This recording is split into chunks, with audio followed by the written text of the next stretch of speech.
Il a fui la guerre chez lui et venu trouver la mort aux États-Unis en laissant sa famille tranquillement dans la détresse chez lui. Si vous vous souvenez, quand je vous ai dit que je suis nettoyeur et ramasseur d'ordures aux États-Unis, dans le premier emploi, c'est une histoire qui s'est passée dans ce premier emploi que je vais vous expliquer. Aux États-Unis, tout homme est formé dans un emploi. Donc c'est une période de carence, souvent ça va 3 mois, souvent ça dure 6 mois. Donc dans le premier emploi, la carence était de 3 mois. Donc quand je suis arrivé, il y a quelqu'un qui devait me former à apprendre à nettoyer, à ramasser les ordures, à nettoyer les WC. C'est de mon formateur que je vais parler dans cette histoire. Et mon formateur est d'origine Myanmar. Myanmar, c'est un pays asiatique. Et si vous recherchez des informations, vous allez comprendre que là-bas, il y a une guerre à un point fini. Une guerre à un point fini. Et il y a un groupe ethnique qui est souvent marginalisé et qui fait souvent l'objet de maltraitance.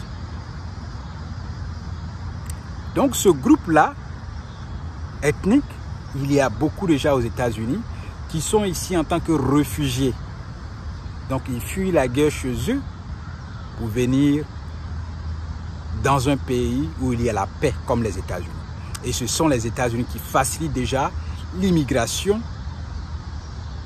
de ce groupe ethnique-là, comme dans beaucoup d'autres pays d'ailleurs. Quand il y a des conflits, vous avez vu le cas de l'Ukraine et autres, beaucoup sont rentrés. Vous avez vu le cas de beaucoup d'autres conflits, comme que ce soit vraiment, que ce soit en Haïti et tout ça. Voilà. Donc, ils facilitent l'immigration de ce groupe ou alors de toute population lorsqu'il y a crise à venir aux États-Unis. Et quand vous venez, c'est aussi un poids économique. Vous devez travailler. Donc, le monsieur arrive. D'abord, il n'est pas allé à l'école chez lui. Donc vraiment, il n'a pas vraiment la notion de lettres. Moi j'arrive, il est nettoyeur de WC. Et moi, c'est lui qu'on me présente comme formateur. Donc c'est lui qui doit me former dans le métier. Alors, je commence la formation. Un monsieur gentil, tranquille. La majorité des immigrants, quand vous n'êtes pas chez vous, vous êtes gentil, vous avez un autre comportement, vous avez reçu un autre type d'éducation. Donc, un monsieur calme, tranquille, avancé en âge, hein. Avancé en âge, je dirais plutôt qu'il est peut-être dans la entre 40 et 50, donc quarantaine, cinquantaine. Il m'a bien formé, on est resté amis après la formation et souvent, il m'appelle souvent pour l'aider dans souvent certaines tâches après la formation, quand moi j'ai commencé à travailler. Et arrive le moment du Covid. Le Covid, vous savez que tout a commencé en 2020. Alors, quand ça a commencé, moi, je devais maintenant quitter cet emploi. Moi, j'ai décidé de quitter, puisque j'avais déjà postulé ailleurs. Je pense que c'est une belle opportunité pour moi. Donc, je veux partir. Donc, allez, j'ai quitté cet emploi-là. J'ai donné mes badges, tout et tout. D'abord, je ne me suis pas entendu avec les managers et tout ça. Voilà, avec leur arrogance, leur manque de respect envers les employés. Moi, je n'ai pas apprécié tout ça. Donc, déjà, il n'y avait pas vraiment la bonne entente entre eux et moi, parce que souvent, moi, je n'arrête pas et je ne laisserai personne me manquer de respect. Mais souvent, quand je vois, lorsqu'on traite ces personnes-là, qui forcément ne sont pas allées à l'école et ils sont obligés de garder ce type d'emploi, ils vraiment reçoivent toutes sortes de comportements de la part de leurs supérieurs hiérarchiques, hein, que ce soit superviseur, manager. Il n'y a pas vraiment la considération. Quand on sent que vous n'êtes pas allé à l'école, les gens peuvent vous dire ce qu'ils veulent, ils peuvent vous envoyer faire ce qu'ils veulent. Et c'est ce que j'ai remarqué dans ce premier emploi.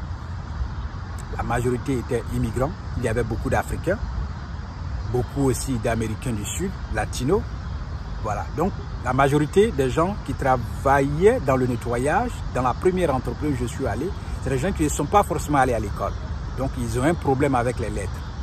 Souvent, mon formateur dont je vous parle, souvent quand il veut faire des retraits d'argent, c'est moi-même qui l'appelle et il met sa carte bancaire pour que je l'aide à faire son retrait d'argent. Vous voyez, donc c'était déjà difficile. de maîtriser déjà les machines et tout ça. Un monsieur gentil. Et souvent, il appelle sa famille au pays, il cause avec eux, il appelle sa femme, il appelle son enfant, il cause avec eux. Il m'explique souvent certaines histoires de son pays et ce qui se passe là-bas, voilà. Et puis moi, j'ai quitté l'emploi et je suis allé dans un autre emploi que j'ai trouvé bon. Et puis le Covid est venu. Et un jour, j'apprends que le monsieur est décédé. D'abord, quand je suis parti, on m'a dit qu'il travaillait trop. Il travaillait trop. Et moi-même, quand j'étais là, il savait qu'il travaillait trop. Il faisait des boulots, on l'envoyait partout. Même des petites filles comme ça, des superviseurs l'envoyaient partout pour aller travailler. Il travaillait trop. Trop même. Oui. Et on devait souvent l'envoyer pour aller aussi faire d'autres tâches. Donc, on m'annonce la nouvelle qu'il est décédé. L'entreprise même n'a vraiment eu pas de considération pour ça. Allez, quand bien même qu'il travaillait dur, on dit qu'il y a une petite fille qui était là, il avait mangé ce jour, il voulait se reposer, il s'est couché. Et puis bon, la petite fille a constaté qu'il ne s'est plus réveillé. C'est là qu'elle a appelé ceux qui devaient appeler. Et puis bon, puisqu'elle vivait avec cette fille-là. Quand ils viennent, ils vivent en communauté en fait.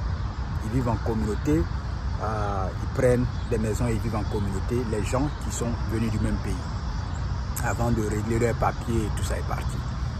Donc il est décédé, ça m'a fait très mal. Et jusqu'aujourd'hui, cette histoire me fait encore très mal. Très très mal.